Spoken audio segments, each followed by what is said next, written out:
Oh la team, c'est votre gars et Elon Musk, on espère que quelque chose se passe.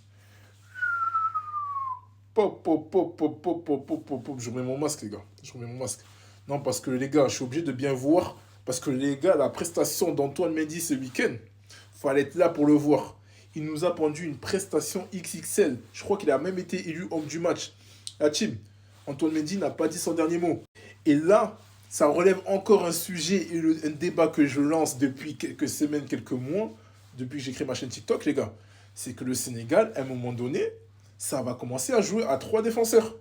Parce qu'Antoine Mendy, encore une fois, il fait une prestation XXL, pas en étant latéral droit, pas en étant piston droit, mais en étant défenseur central droit.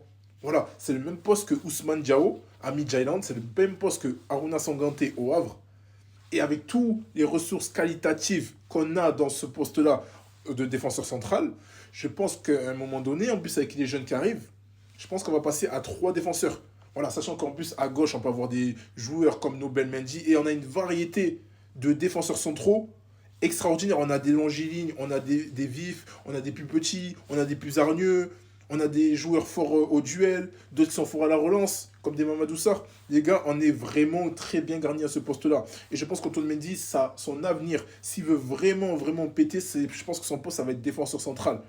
Peut-être défenseur central à 2, mais je pense qu'à 3, c'est vraiment le meilleur poste pour lui parce qu'il est mi-latéral, parce que c'est un poste qu'il connaît, et mi-défense centrale, parce que c'est un poste où il peut également performer. Donc la team, on va décrypter le match d'Antoine Mendy qui est placé en tant que défenseur central droit, et c'est intéressant de voir cette prestation-là, parce que depuis le temps, les gars, que je me tue à dire que c'est pas un latéral, mais c'est plus un défenseur central, déjà de base pour moi, et je pense que c'est le meilleur poste pour lui dans une défense à 3, parce qu'il peut, du coup, avoir les fréquences d'un latéral tout en jouant défenseur central. Et du coup, c'est plus facile pour lui, du coup, pour couper même les lignes et pour la relance parce que du coup, il est plus libre.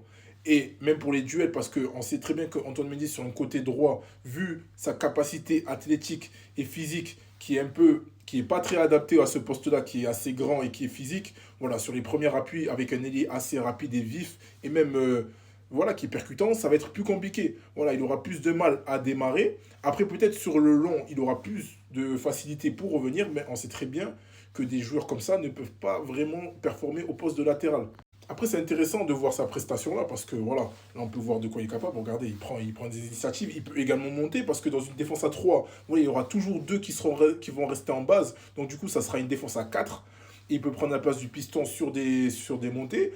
Et en plus, le fait de partir de plus loin peut être plus bénéfique pour lui, parce que du coup, il n'a pas vraiment de personne au marquage. On va dire que la personne qui est au marquage sur Antoine Mendy, c'est un attaquant de pointe. Et l'attaquant de pointe ne va jamais revenir à ce poste-là pour venir défendre sur Antoine Mendy. Donc c'est très